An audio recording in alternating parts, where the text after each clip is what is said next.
The War of the Worlds by H.G. Wells, Chapter 9, The Fighting Begins. Saturday lives in my memory as a day of suspense. It was a day of lassitude, too, hot and close, with, I am told, a rapidly fluctuating barometer. I had slept but little, though my wife had succeeded in sleeping, and I rose early. I went into my garden before the breakfast and stood listening, but toward the common there was nothing stirring but a lark. The milkman came as usual. I heard the rattle of his chariot and went round to the side gate to ask the latest news. He told me that during the night the Martians had been surrounded by troops and that the guns were expected. Then, a familiar, reassuring note. I heard a train running towards Woking. "They aren't to be killed," said the milkman, "if that can possibly be avoided." I saw my neighbor gardening, chatted with him for a time, and then strolled in to breakfast. It was a most unexceptional morning. My neighbor was of the opinion that the troops would be able to capture or destroy the Martians during the day. "It is a pity they make themselves so unapproachable," he said. "It would be curious to know how they live on another planet. We might learn a thing or two." He came up to the fence and extended a handful of strawberries, for his gardening was as generous as it was enthusiastic. At the same time he told me of the burning of the pine woods by the Byfleet golf links. "They say," said he, "that there's another of those blessed things fallen there, number 2. But one's enough, surely. This'll lot'll cost the insurance people a pretty penny before everything's all settled." He laughed with an air of the greatest good humor as he said this. The woods, he said, were still burning, and pointed out a haze of smoke to me. "They will be hot under the foot for days on account of the thick soil of the pine needles and turf," he said, and then grew serious over poor Ogilvy. After breakfast, instead of working, I decided to walk down toward the common.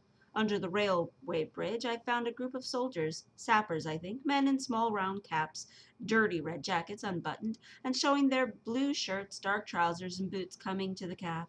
They told me that no one was allowed over the canal, and looking along the road toward the bridge, I saw one of the Cardigan men standing sentinel there. I talked with the soldiers for a time.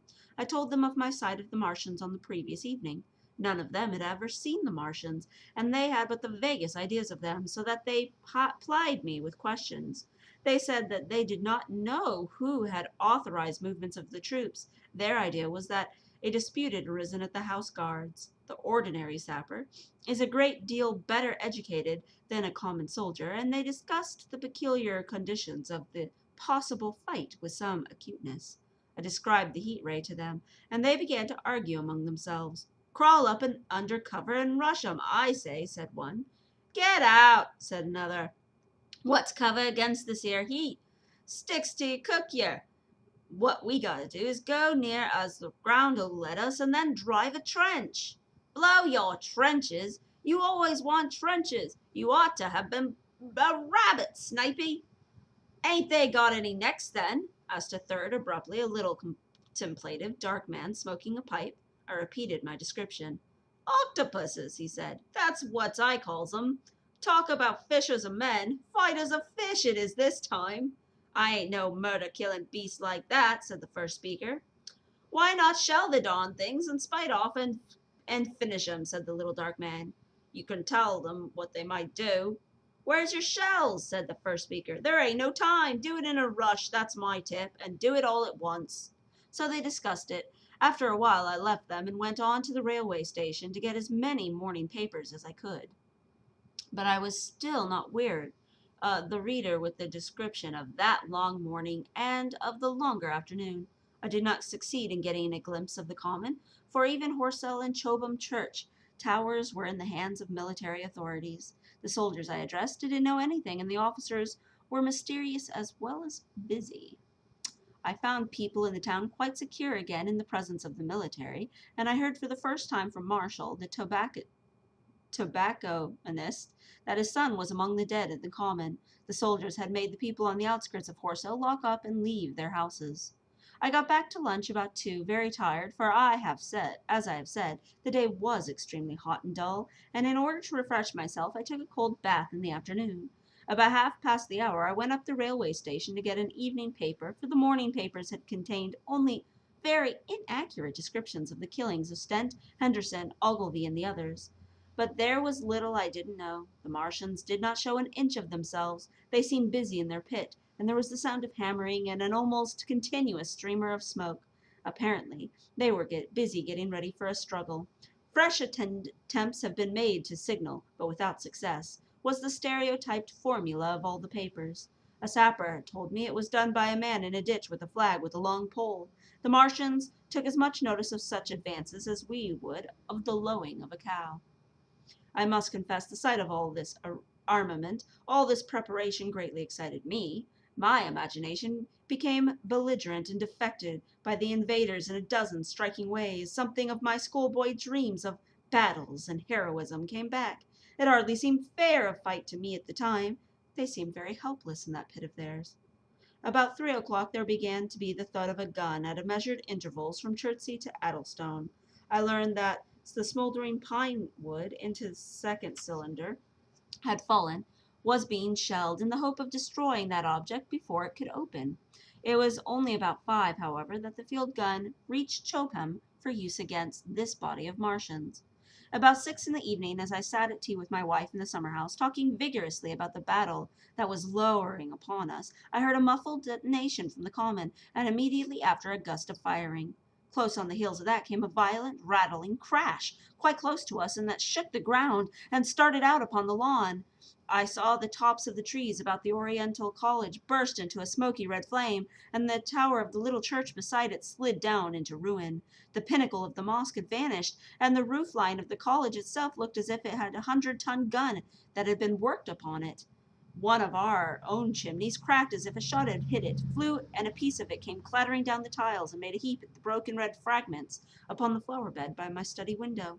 I and my wife stood amazed, and then I realized that the crest of Maybury Hill must be within range of the Martians' heat ray now that the college was cleared out of the way. At that I gripped my wife's arm, and without ceremony ran her out into the road. Then I fetched out the servant, telling her that I would go upstairs myself for the box she was clamoring for. We can't possibly stay here, I said. As I spoke, the firing reopened for a moment upon the common. But where are we to go? Said my wife in a terror. I thought, perplexed. Then I remembered her cousins at Leatherhead. Leatherhead! I shouted above the sudden noise. She looked away from me downhill. The people were coming out of their houses, astonished. How are we to get to Leatherhead? She said. Down the hill I saw a bevy of hussars ride under the halfway bridge. 3 galloped through the open gates of the Oriental College. 2 others dismounted and began running from house to house. The sun, shining through the smoke, had drove up from the tops of the trees. It seemed blood red, and it threw an unfamiliar lurid light upon everything. Stop here, said I. You're safe here, and I started off at once for the Spotted Dog, for I knew the landlord had a horse and a dog cart. I ran, for I perceived that in that moment everyone upon this side of the hill would be moving. I found him in his bar, quite unaware of what was going on out behind his house. A man stood with his back to me, talking to him. Must have been a pound, said the landlord, and I've no one to drive it. I'll give you 2, said I, over the stranger's shoulder. What for? And I'll bring it back by midnight, I said. Lord, said the landlord, what's the hurry? I'm selling by bit of a pig. 2 pounds, and you bring it back? What's going on now? I explained hastily that I had to leave my home, and so secured the dog cart. At the time, it did not seem to me nearly so urgent that the landlord should leave his. I took care to have the cart there, and then drove it down the road, and leaving it in charge of my wife and servant, ran to my house and packed a few valuables, such plate as we had, and so forth. The beech trees below the house were burning while I did this, and the palings up the road glowed red. While I was occupied in this way, one of the dismounted hussars came running up. He was going from house to house, warning people to leave. I was going on, as I came out of my front door, lugging my treasures, done up in a tablecloth. I shouted after him, What news?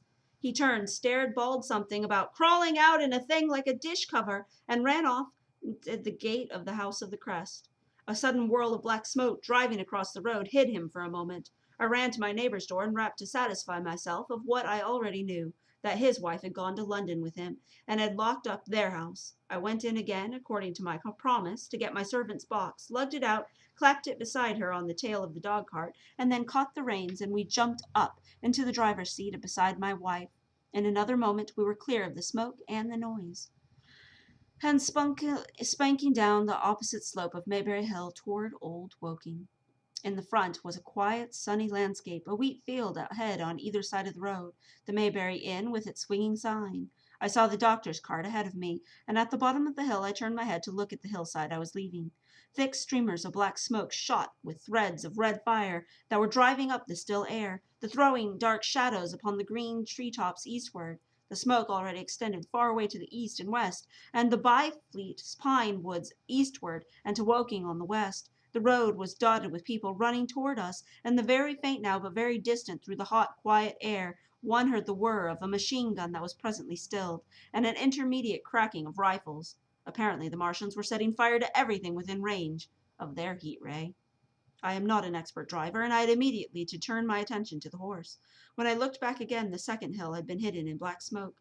I slashed the horse with the whip and gave him a loose rein until Woking and Send lay between us and that quivering tumult. I overtook and passed the doctor between Woking and Send.